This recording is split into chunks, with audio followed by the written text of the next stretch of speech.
Hello, my friends. This is the very first episode of Morning Maths podcast.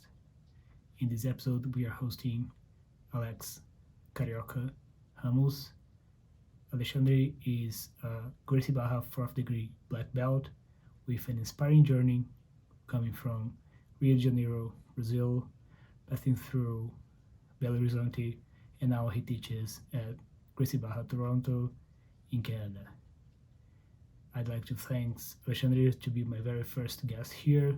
And without further ado, please welcome Professor Alex Carioca. My friend, thank you so much, Leo, for inviting me. My pleasure. So be part of this. Yeah, the new journey in your life.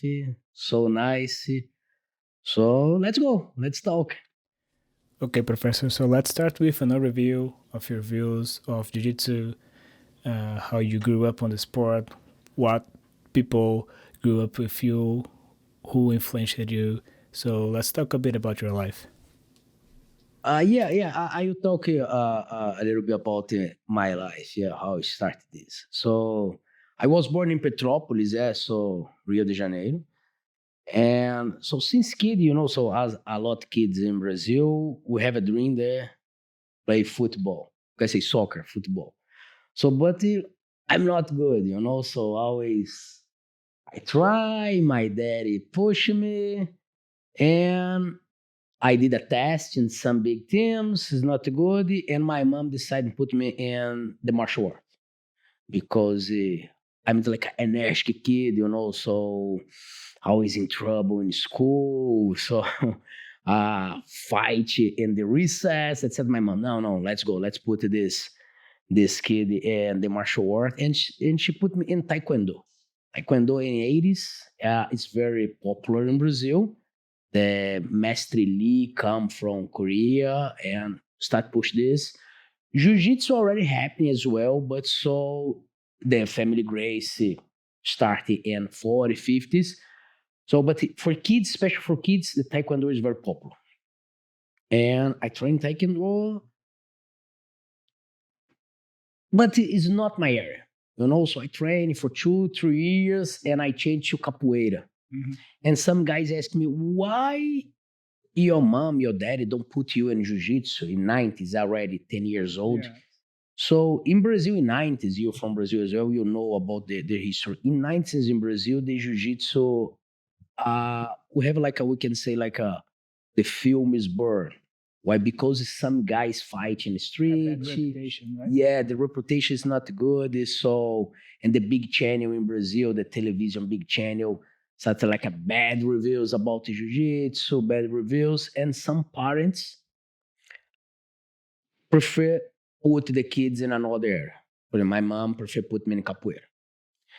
And so past the years, the reputation start come back, is good, change, and I decide enter in jiu-jitsu.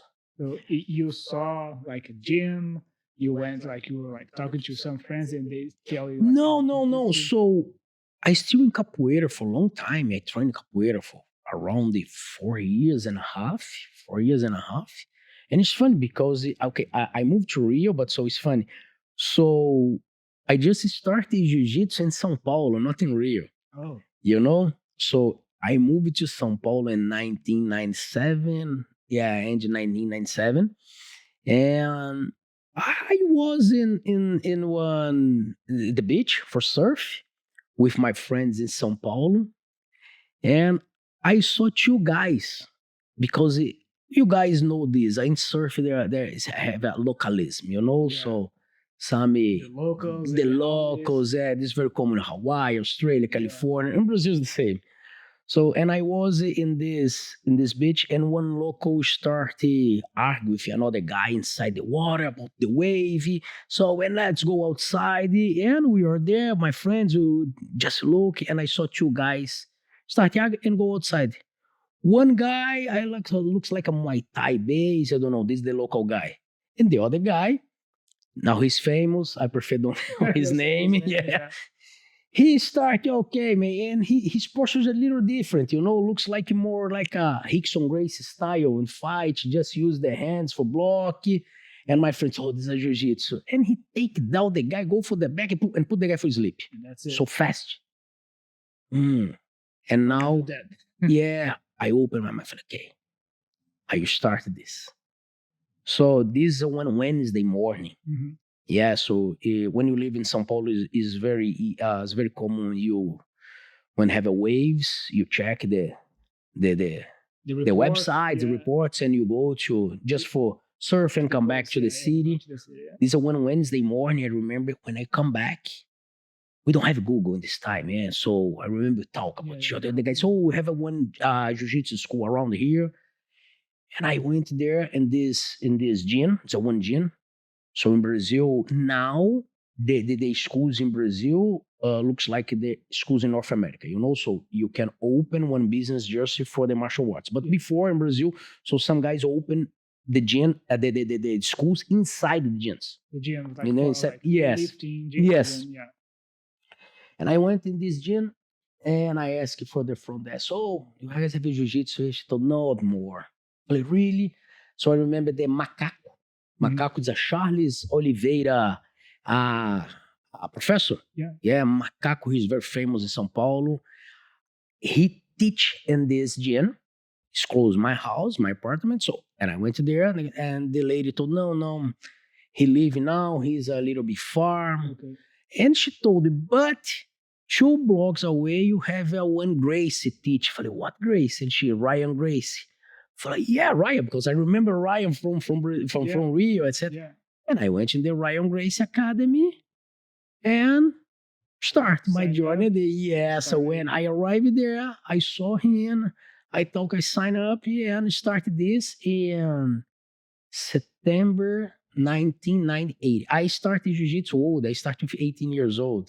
As I told you, we have this gap, some parents prefer don't put. You already have like a background doing like, capoeira, taekwondo. So you're already like in the world of martial arts. Yes. And I started in jiu-jitsu in 1998. And like as a white belt, you're still like, at that time, we were having classes with Ryan every day. So how was like the beginning of the journey? Yes, so we started this every day.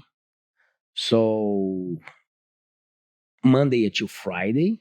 Yes, Saturdays now we have a class, but before, no, Saturday the people enjoy more in the beach for surf. Yeah, so and my classes start every day. Every day I started training. I remember my first professor is not Ryan Gracie. My first professor, Ronaldo.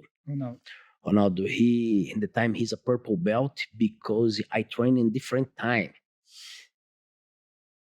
I started my university in the same year, and my university is at night. And we didn't have a class at noon. We have a class 7 a.m. and one class 4 p.m. And another class 5:30. 5:30 Ryan teach, but 5:30 is not good for me because if 5:30, so it's my time for go to the school, to university. And I started with Ronaldo for around 3-4 months, and I changed because it's jiu-jitsu. I said, oh, this is so nice. It's so nice. And Ronaldo told me, Alexandre, you like. Ronaldo training more like a beginner's guy, for example, today you have these programs in Gracie Barra GB1. Before, he teach like a fundamentals, but he told me, hey, you like jiu-jitsu, right? Try training or 7 a.m. or try come 5:30. And I changed my school to morning just for training more. Yeah. And I start training 5:30 with the guys. And I still for 1 year. Because in this time, I live in the south side in São Paulo. When I move to east side, it's too far. I spoke with Ryan and I told him, it's too far to come here. He told him, okay, but your school is exactly in the middle. You're in downtown São Paulo, right? So you have like 15 minutes from me and 15 minutes from Casquinha. So you can train in both. So I can't pay both schools. Yeah. Both. He told you don't need pay. Okay, you pay just in Casquinha, but you need to come here 2, 3 times a week minimum. Minimum. Yeah, I continue. So I study at morning. I leave the school around it at noon. Drive until the Ryan Grace, train at noon there, because now it's a lot of black belts, train, train with these guys, and at night, You uh, can in Casquinha. Casquinha, yes. Right, so And I train like 80, minimum 80 times a week. 3 at noon, 5 evening. This you were still a white belt at that time. White belt, white belt. And I still this way until my brown belt, until Ryan passed away. So training every day. So you fell in love like in the first sight. Like you started jiu-jitsu and like, okay, I'm gonna So when I started, yesterday I was talking about this. So it's changed my life. You know, before jiu-jitsu, as I told, I like it like a football, you know. So I went to the stadiums and fight, you know. So at night with the so different friends, you know. So not the real friends. And so the guys, the friends like just for let's drink alcohol, but this. The party friends, yeah. Yes, the party friends. And when I started, so you know, so that one click in my mind said, no, this is good. So 18 years old, a teenager, you know, so in the big city, São Paulo, party every day. I get my driving license, so you know, drive car, so girls for my and I changed my life. And no, let's go.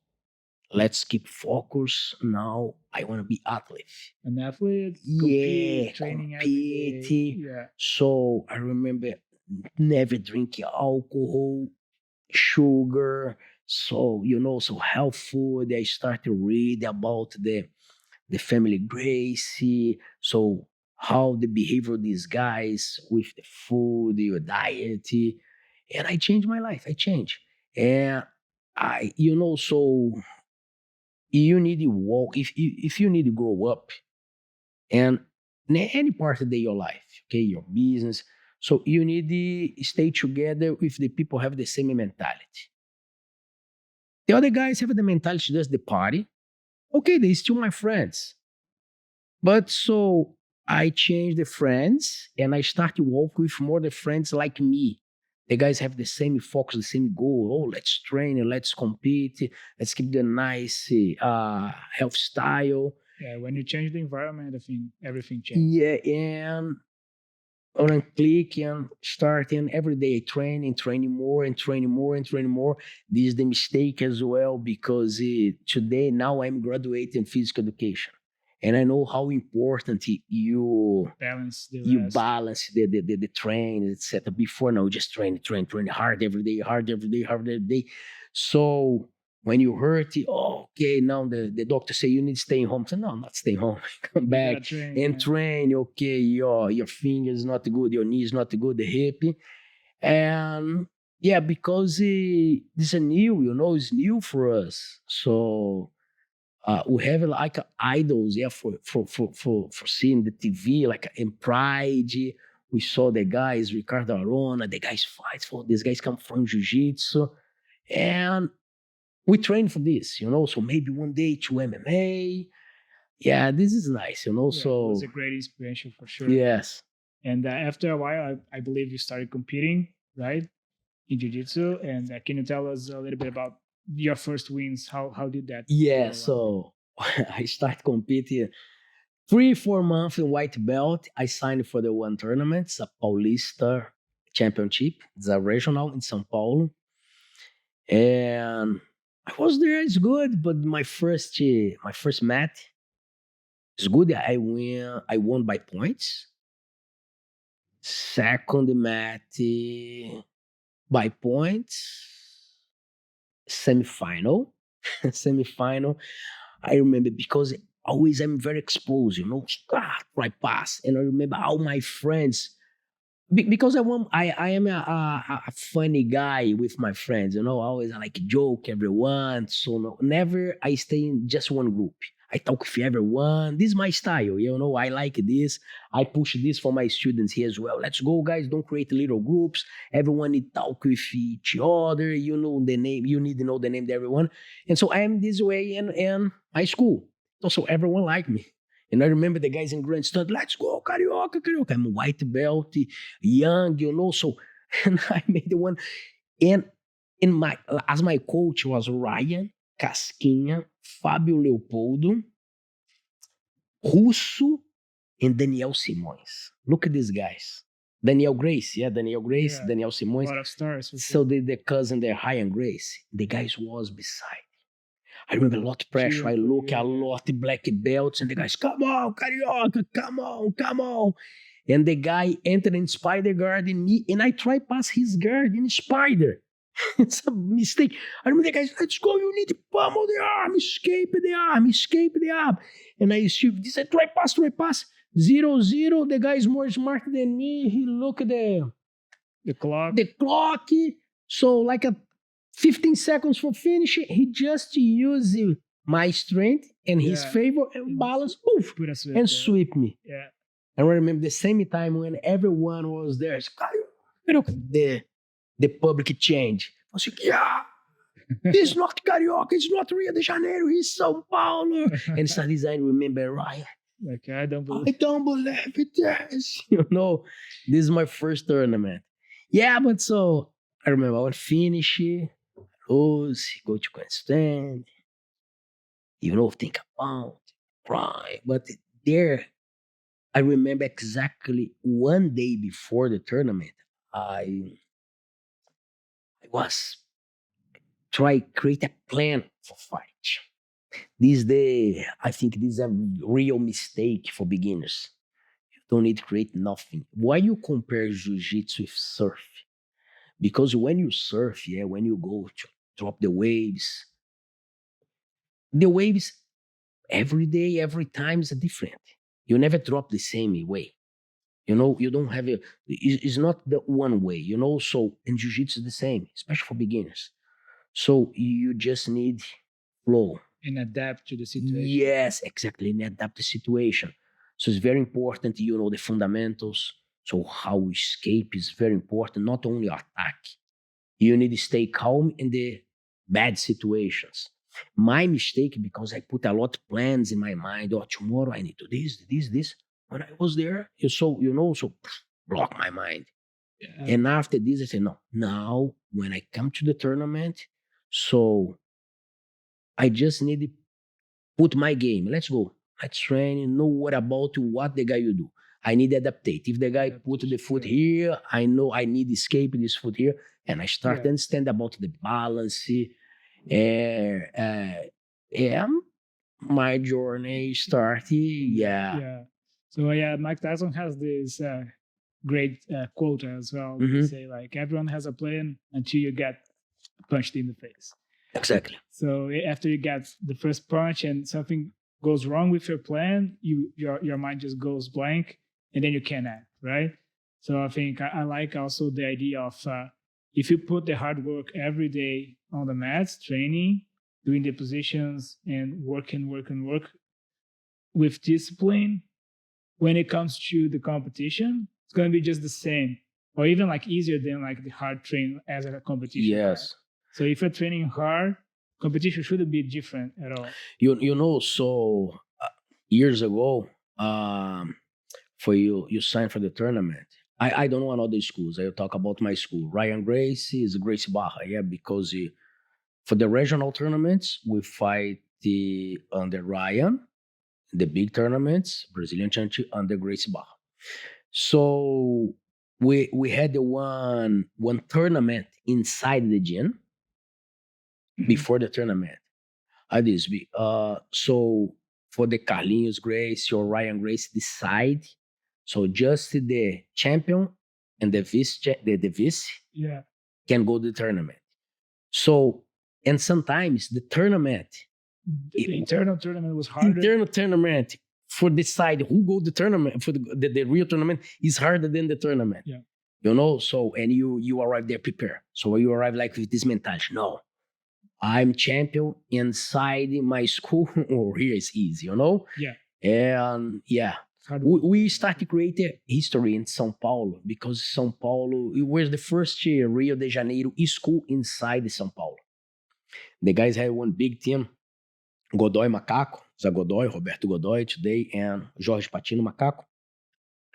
Before Ryan Grace there, the guys like a command São Paulo. Yeah, so schools around. And we arrived there with their Rio de Janeiro mentality. So some guys say, there's a Rio de Janeiro school inside São Paulo, never grow up. Yeah, and so Ryan created like a one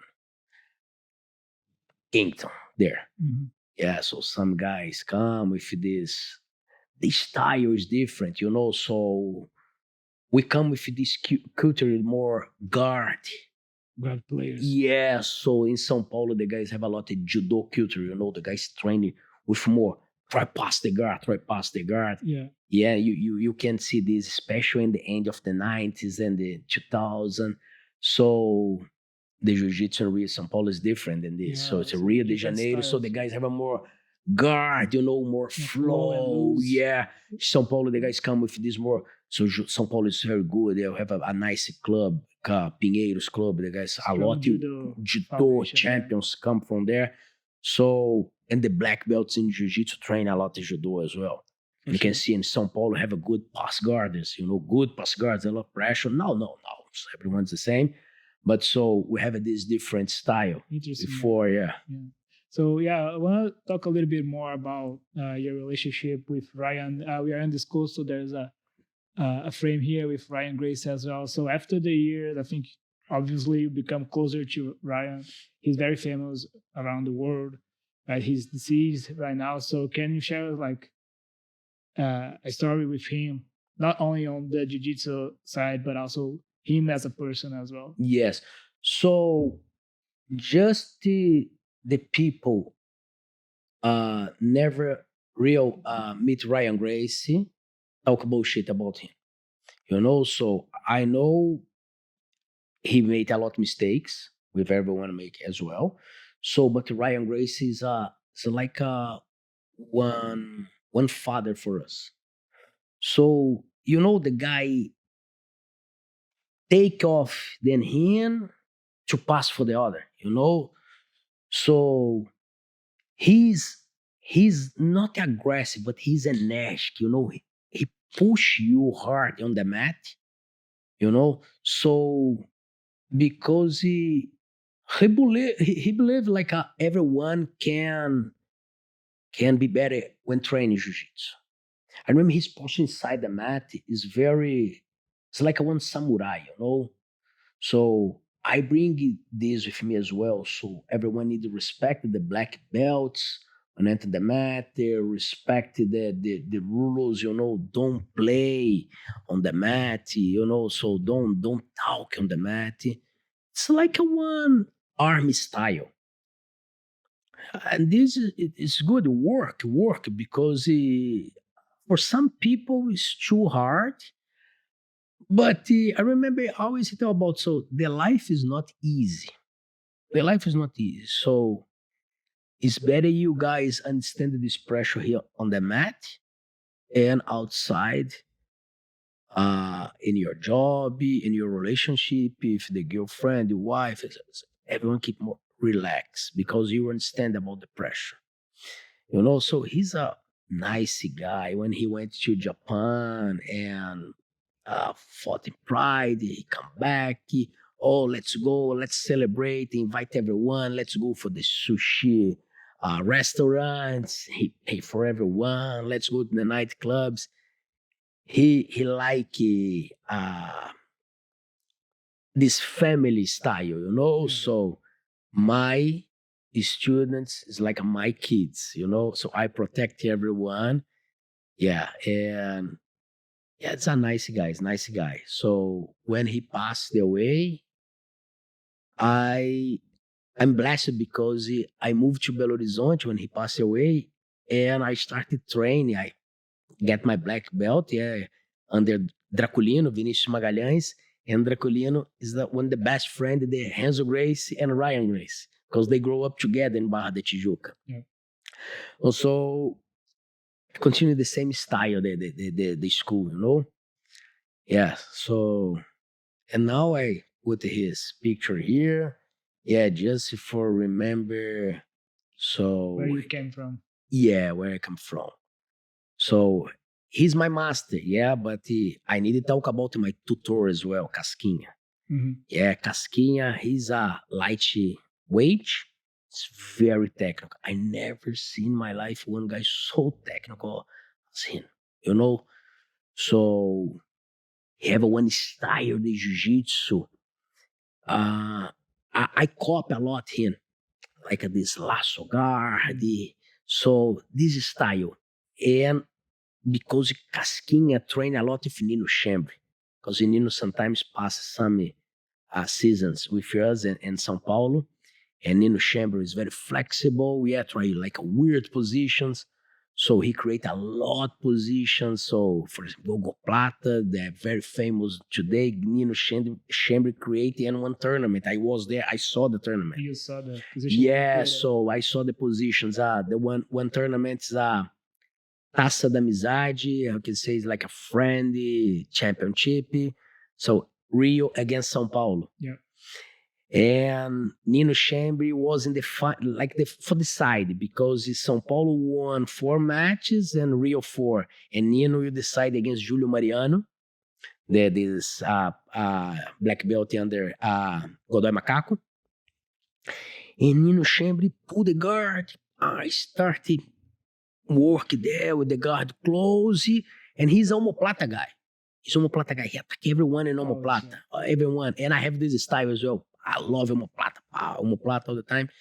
And when he went to omoplata, Julio Mariano is strong. Yeah, the guys, I think the middleweight, 85, 86 kilos. Heavy guy. Did the posture up, Yeah. and Nino Chambre passed the foot under the neck, grab the toes, push the heel, and pull the toes. And Julio Mariano, is the toe tap? What is this? And everyone, what is this? And Nino stand up. And after, in the interview, I saw Nino. The guys, what name is this? And it's a omoplata. We say this part here, the neck in Brazil, go. So here in English, it's a throw, I say? Yeah, I think it's Adams. Adams, yeah. We say go.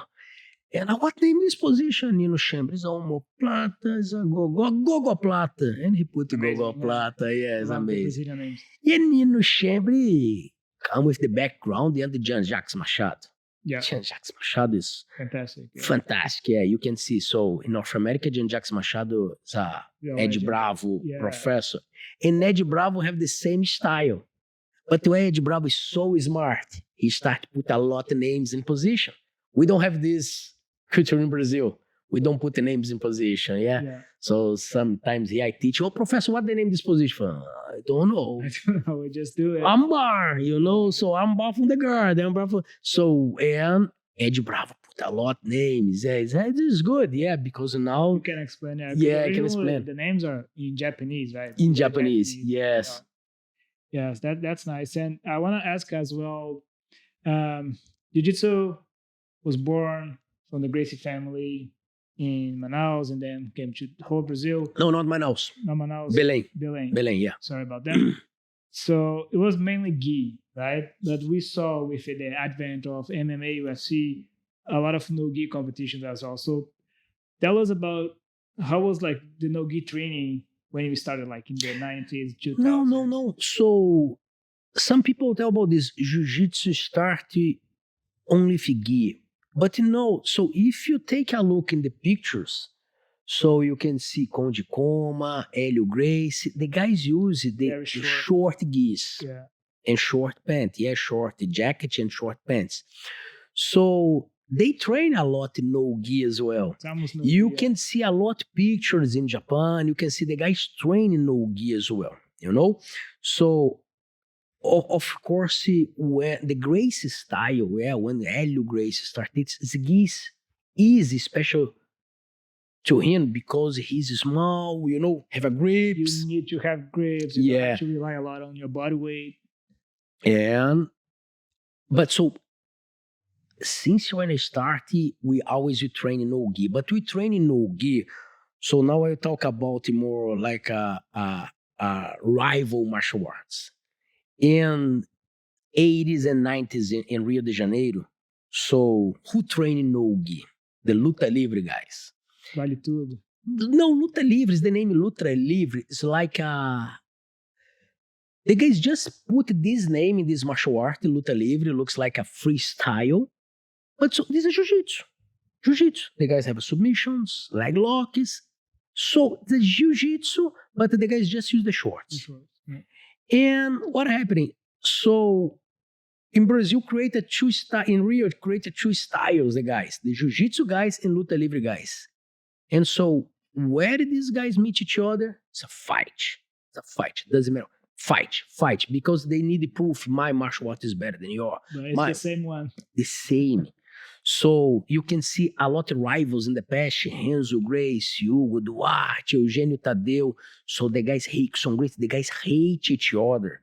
You can see a lot of videos in the internet. So the guys invade their schools. Oh, I challenge you. Let's go. Come inside the match. Lock the door and let's fight. So this is okay in the past. Some people, this is bad, and these are the bad reputation jiu-jitsu.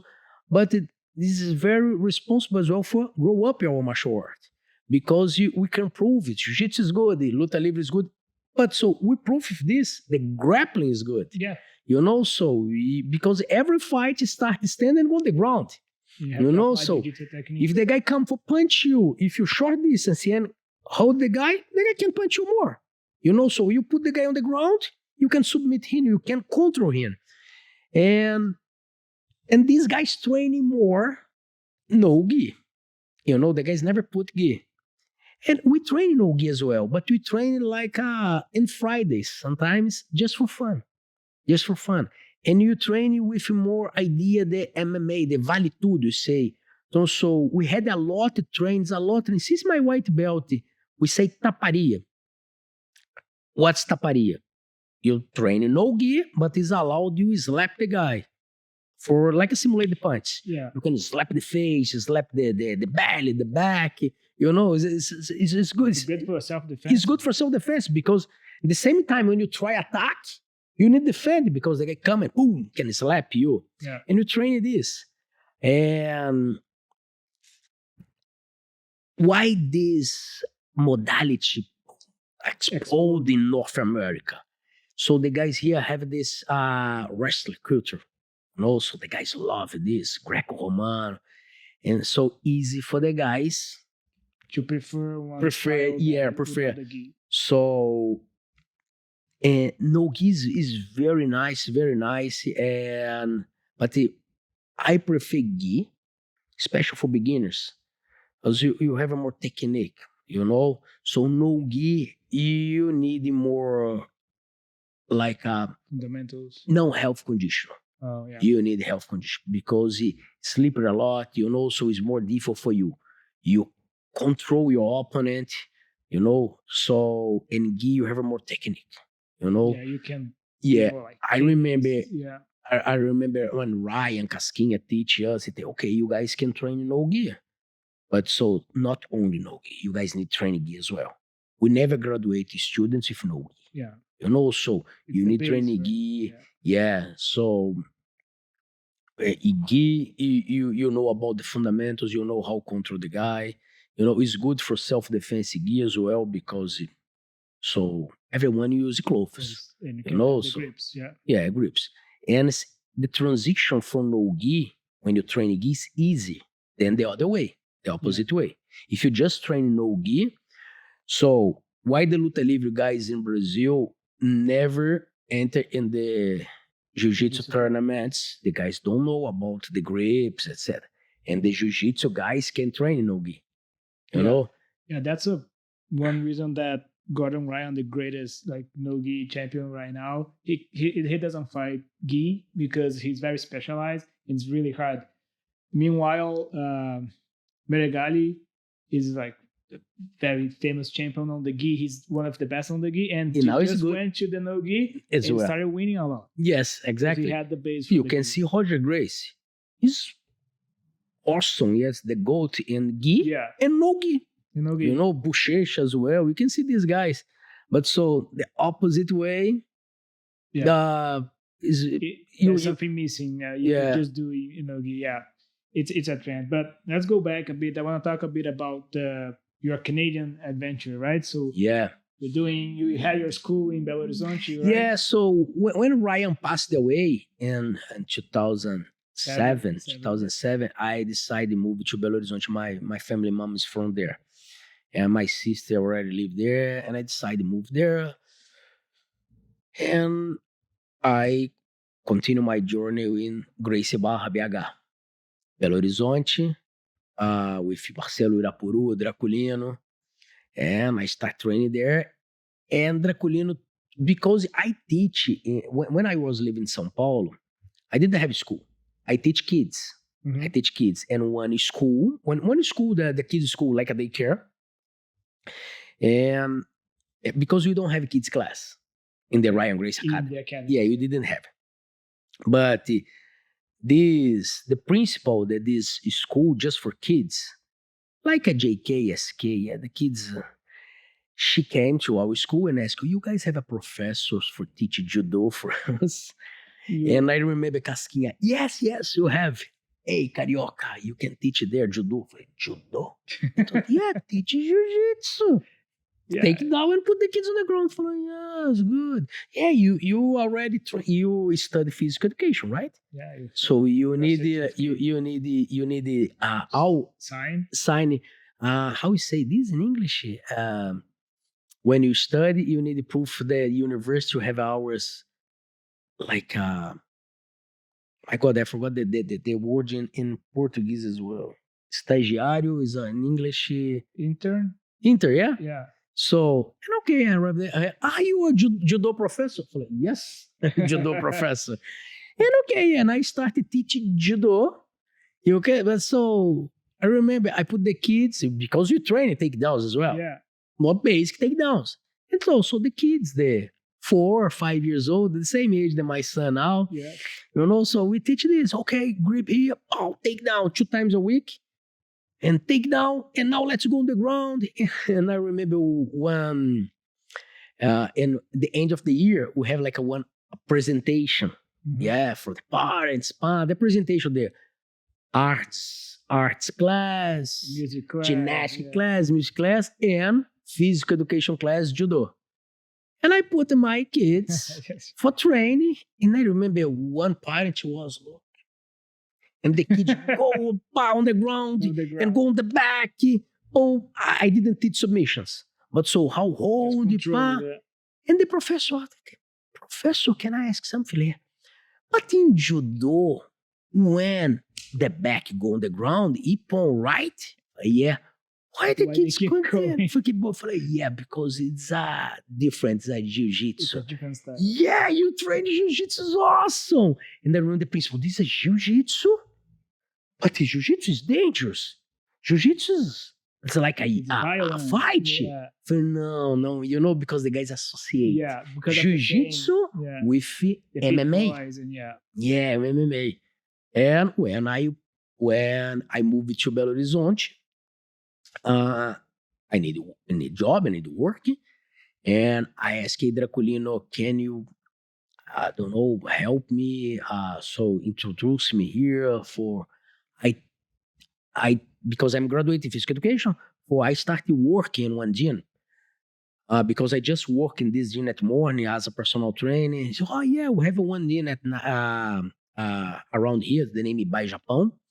It's close to my school. Let's go there. Let's talk with Japão is the nickname. Yeah, the professor, the owner, and say, for me, I come for training, for like a personal training. Yeah, for working and the weightlifting area. Yeah. And I was there in the meeting, and Draculino, this Alexandre, he's my brown belt. I was brown belt.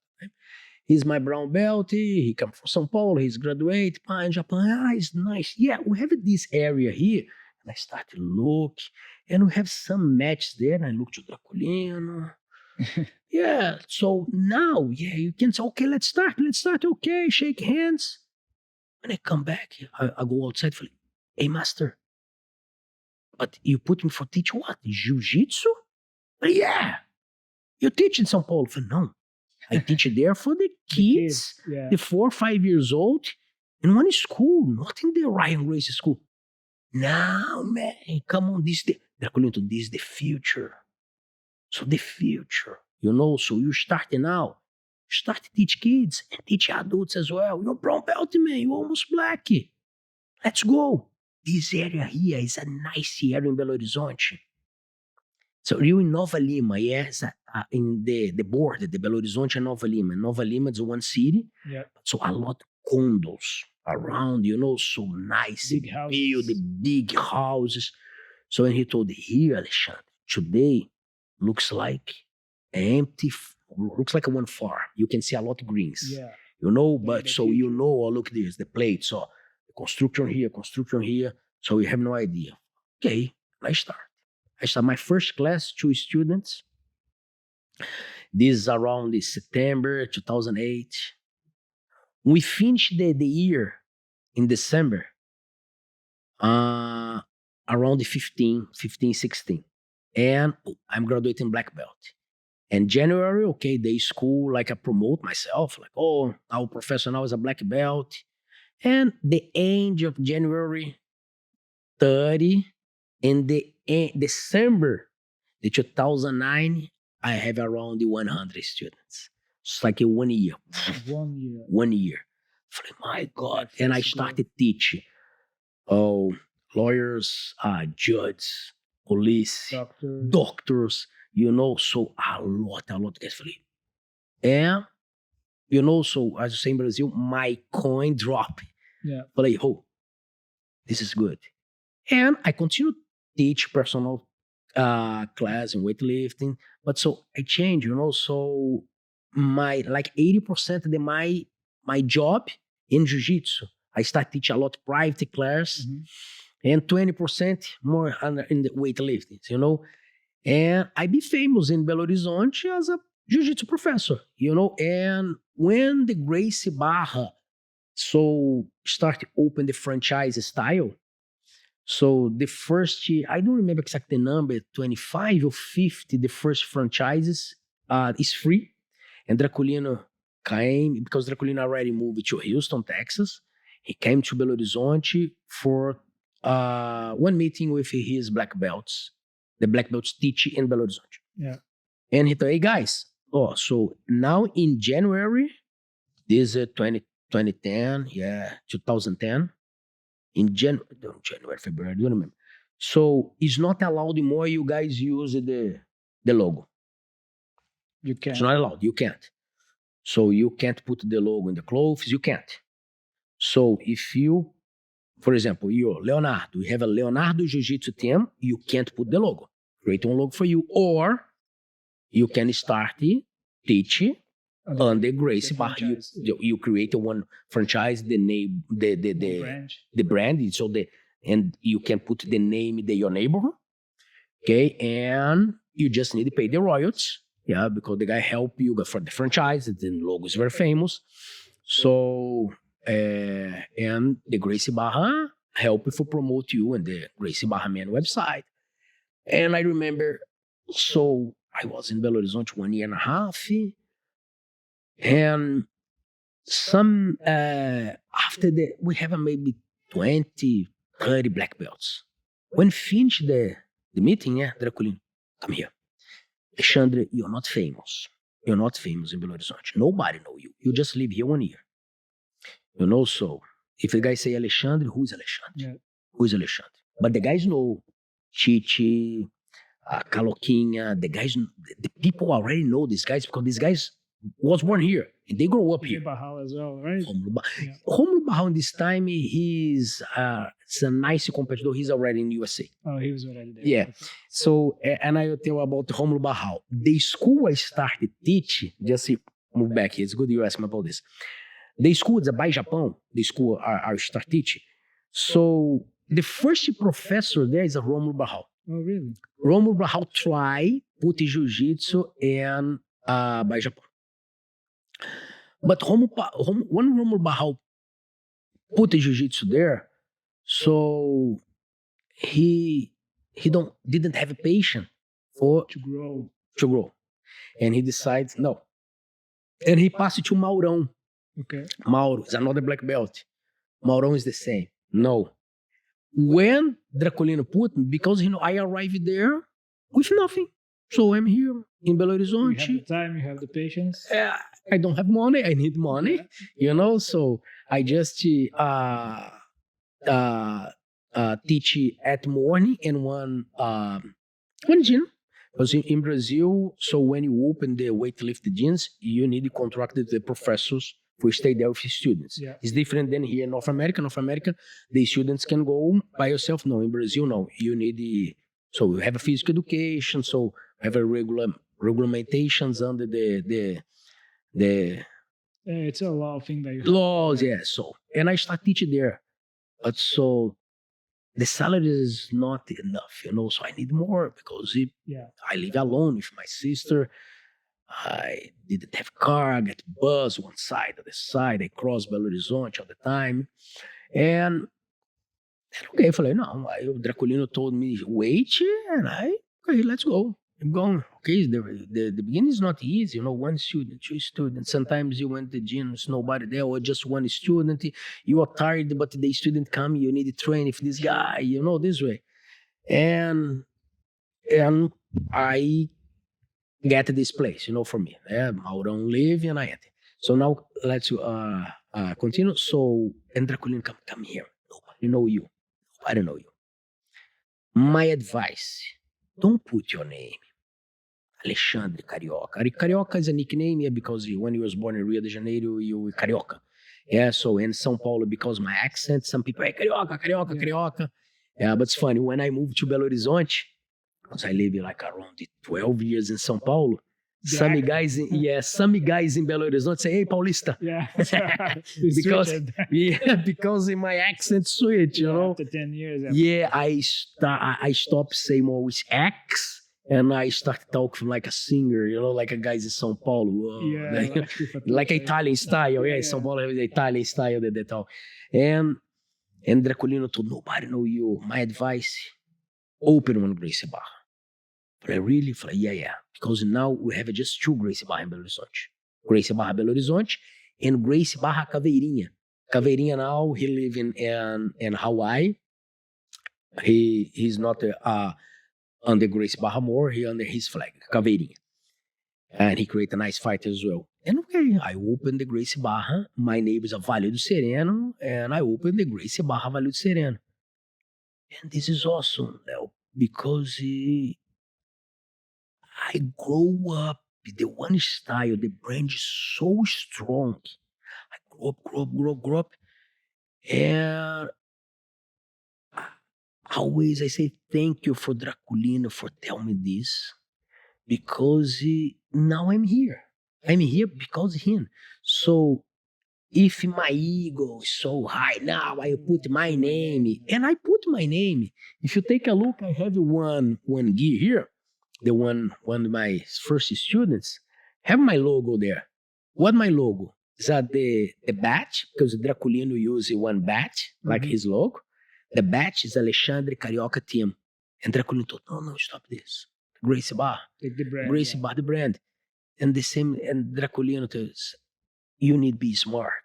Draculino told, when in the end of the 90s, the 2000, I'm very famous. I'm Draculino. Always, I'm there on top in my category. But so, 20 years after, you're not famous the same, because you're not competitor more. And so, if I put just Draculino team, maybe today, I have some students, 200 students. But so when you still under one big flag, doesn't matter if you're a competitor or no. So everyone look, so this franchise is good, they have a good reputation. Yeah. So, and this, we talk about ego, And when I leave Belo Horizonte, I met my business partner there, is my black belts too. The guys start from white with me and the black belts. And I will tell how I came here, but just for when I leave Belo Horizonte, 2 months before I arrived here, is in 2017, Uh, I receive a lot of calls. It's fun, a lot of calls. They're my friends, the black belts. Hey, Alex, let me know. Man, this is good. Yeah, the franchise. How work the franchise? How work? Why? Because Draculino, when I get my third degree, we are like a 200 students in the Gracie Barra Belo Horizonte, or like a, not seminar, but one big class. Draculino was in the city, class, master class. And Draculino told, okay, now today the third degree, Alexandre, come here, papa, and Draculino told, this guy arrived in Belo Horizonte like 8 years ago, with nothing else, nothing, right? For nothing. Buzz, so don't have money. Leo, sometimes this is why should they every time when I sit in the table for lunch, always I thank God. So I look at the plate is and I am grateful because man, when I arrive in Belo Horizonte, I remember I wake up 5:30, but let's start at night. I arrive in home is around 10 p.m. As I told you, I didn't have money, you know. So I enter in the supermarket. This like a 2-3 times a week, and I bought like the one bread bag. This is sliced bread. Yeah, A bag of bread. Yeah. Yeah. Uh, turkey slice. Yep. Turkey slice and mozzarella slice. Yeah, cheese, but I think, okay, I need to spend a little bit money for the low fat, so less sodium, etc. This. And at night, I make a lot of sandwiches. Yeah. Like 6-7 sandwiches. And this is my food for the other day. For the whole day, just sandwich. Because it's impossible for me to sit in one restaurant and buy food. When I started training Gracie Barra Belo Horizonte, Gracie Barra Belo Horizonte is one nice neighbor in Belo Horizonte. Santa Lúcia, so the guys from Belo Horizonte know this neighbor. And inside one nice gym, Rio Sports Center, it's a one famous and rich gym, so just the rich guys training there. And the Jiu-Jitsu is expensive there as well. I just work at morning, in this the gym. I live in one neighbor. I wake up 5:30 with my bag. My bag so heavy. I remember bag with my food, my stuff is, and my first bus, because I started my shift 7 a.m. So my first bus is 6 a.m. And I take another bus, and now this is the danger bus. Why? Because we talk around 10 p.m. In this area in Belo Horizonte, so the bus from this area until my neighbor, the bus don't pass inside the city.